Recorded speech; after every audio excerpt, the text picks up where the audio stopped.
Bem, a gente vai trabalhar então com o quantificador existencial.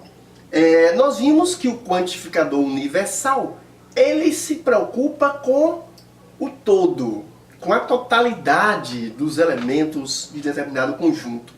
A gente viu que o quantificador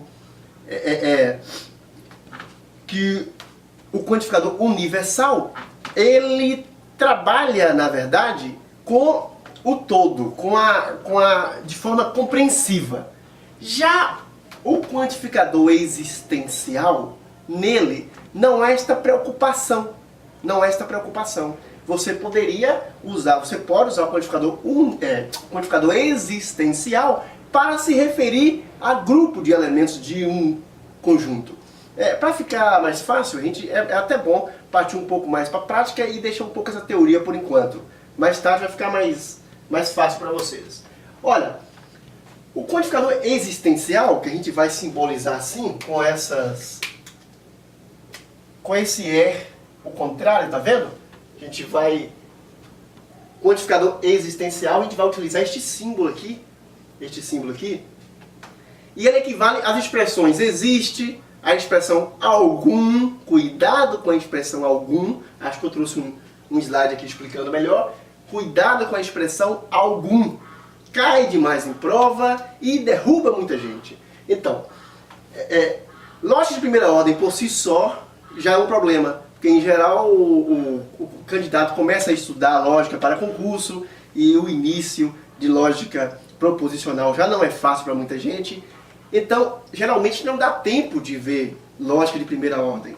Então, se a prova traz muitas questões de lógica de primeira ordem, o que acontece? Derruba muita gente, porque não deu tempo, não dá tempo de ver tudo isso. Tá? É por isso que eu digo, você tem que se preparar não para este concurso para o qual se inscreveu, mas já tem que se preparar para o próximo. A preparação ela tem que ser constante, estudar mesmo. Então, o quantificador existencial, nele você vai identificar termos que levam a essas palavrinhas. Existe, algum, palavrinha algum, existe pelo menos um e existe um. Ou como eu disse aqui no slide, ou outras palavras sinônimas. Então, observem. Se eu tivesse aqui, olha essa expressão. Existe x, tal que x sobre 2 pertence ao conjunto dos números naturais.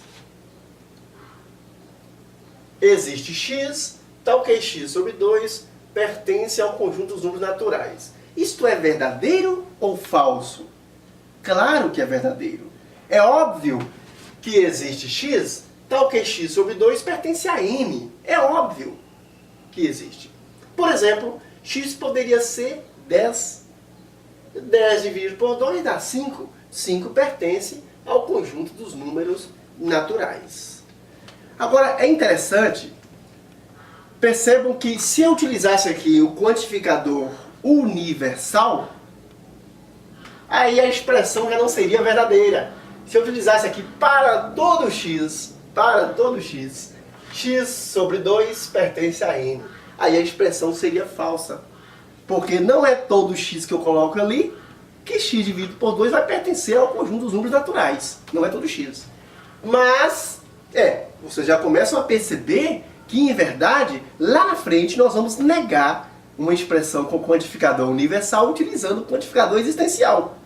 E a recíproca é verdadeira. Nós vamos negar uma expressão com quantificador existencial utilizando o quantificador universal. A gente já percebe, já a partir daqui dessa pequena aula introdutória, a gente já percebe como é que vai chegar lá na negação. Mas vamos, parodiando aí Jack, o Estripador, vamos por partes.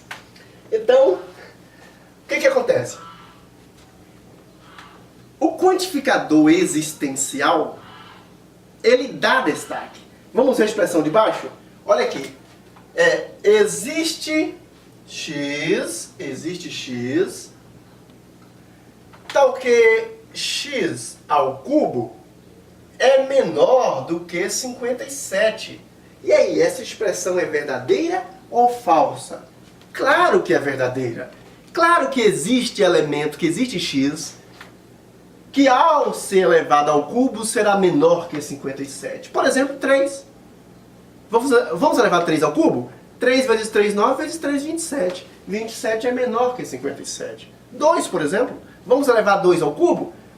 2 vezes 2, 4 vezes 2, 8. 2 ao cubo dá 8. É menor do que 57. É óbvio. Então, essa expressão também é verdadeira. Existe, olha aqui, estamos usando o quantificador existencial. Existe x, tal que x elevado ao cubo é menor do que 57. Mais uma vez, se nós... já preparando vocês para o pior que está vindo por aí, o chumbo grosso. Claro que se eu trocasse aqui, tirasse o quantificador existencial e colocasse o quantificador universal, aí a expressão já não seria mais verdadeira, seria falsa. Se eu dissesse aqui, por exemplo, vamos colocar aqui, se eu dissesse para todo x, ou qualquer que seja x, x ao cubo é menor do que 57, a expressão seria falsa. Não é qualquer que seja o x, x ao cubo é menor do que 57. E se x fosse, por exemplo, se x fosse 50 ao cubo, será bem maior do que 57. Logo, se eu utilizasse aqui o quantificador universal, esta expressão seria falsa. E a gente continua trabalhando com verdadeiro ou falso. Mas, dentro do quantificador existencial, eu quero chamar a atenção de vocês para o uso de algum e o uso de nenhum. Olha, eu diria para vocês que... Lembra que eu falei da condicional? Disse a vocês que a condicional, lá em lógica proposicional, né, nas aulas que terminamos há pouco tempo, dentro de lógica proposicional, a condicional, ela é muito cobrada. Então vou dizer uma coisinha para vocês e vocês vão perceber nos exercícios. Vocês vão perceber quando a gente estiver daqui a pouco, ou no próximo encontro, acredito, corrigindo questões de concurso anteriores. Vocês vão perceber que as palavrinhas algum e nenhum, elas estão para a lógica de primeira ordem, principalmente a parte quantitativa, que a gente estuda aqui. As palavrinhas algum e nenhum estão para a lógica de primeira ordem, assim como a condicional está para a lógica proposicional, ou seja, cai demais, cai muito e confunde muita gente. A gente já apresenta aqui algo do que está por vir. Por exemplo, algum. Por mais que as pessoas pensem que algum trata-se do quantificador universal, algum se refere ao quantificador existencial. Algum é uma palavra quantificadora existencial. Observem ali aquela frase, aquela sentença. Nós temos algum estudante gosta de maçã. Vamos copiar aqui? Algum estudante gosta de maçã. A gente não vai aqui se preocupar com a estrutura da sentença. Isso a gente vai fazer lá na frente, quando a gente for corrigir questões de concursos anteriores. A gente vai trabalhar realmente com a estrutura, porque é sempre necessário, em lógica, identificar a estrutura na qual foi redigida a sentença, para depois resolver. A gente não vai se preocupar aqui. A única coisa que a gente vai identificar aqui é que tipo de quantificador foi utilizado. Eu digo para vocês, algum é palavra quantificadora existencial, mas como, professor? Como? Se o senhor mostrou pra gente aqui, se bem que eu já tinha colocado algum. Quantificador existencial, representado pelo símbolo Ezinho, e equivale às expressões existe, algum, tudo bem, eu achei que não tivesse colocado algum ali. Mas, em geral, o aluno diz, professor, mas quantificador existencial não seria existe, existe um, existe pelo menos um? Ora, observe aqui. Quando eu digo algum estudante gosta de maçã, eu estou dizendo que dentro de um conjunto que possui diversos elementos, pelo menos um deles, algum deles, no mínimo um, gosta de maçã. Não é isso? Gente, é a mesma coisa que eu dissesse assim, existe estudante que gosta de maçã. Concorda comigo? É. Mesma coisa que eu dissesse, existe estudante que gosta de maçã. Existe estudante que gosta de maçã. Ok? E cuidado também com nenhum. Nenhum já é universal. E aqui é onde vem a maior complicação. Muita gente pensa que a expressão nenhum, ela se reporta ao quantificador existencial, e não é. Nenhum se reporta ao quantificador universal. Quando eu digo nenhum, eu estou me referindo a todo. Eu estou usando a forma compreensiva de acatar os elementos de um conjunto. Atenção! Nenhuma geladeira é preta. Nenhuma geladeira é preta. É verdade, hein? É verdade. Eu ainda não vi, duas coisas não vi ainda.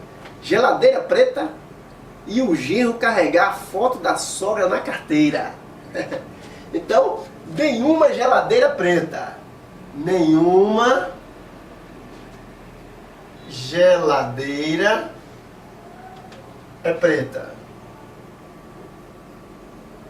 Nenhuma geladeira é preta. Quando eu digo nenhuma geladeira é preta, gente, eu estou dizendo que todas as geladeiras não são pretas.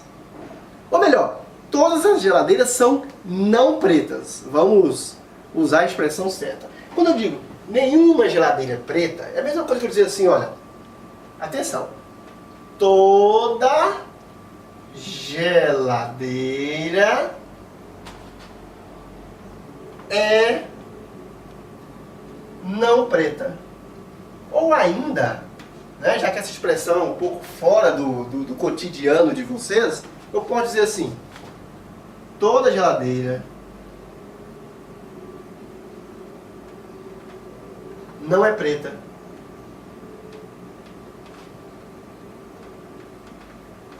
Toda geladeira não é preta. Ou seja, por enquanto, quero apenas que vocês entendam a posição de algum e de nenhum. E, consequentemente, de outra expressão que seja sinônima de algum e de nenhum. Observem a posição dentro dos quantificadores. Observem, por favor, que algum é existencial e que nenhum é universal. Isso vai facilitar bastante as nossas próximas aulas, né? A gente vai dar uma olhada agora no quantificador único, que eu chamei de único, o existencial único, e depois a gente já começa a pensar aí, já ensinar a forma negativa.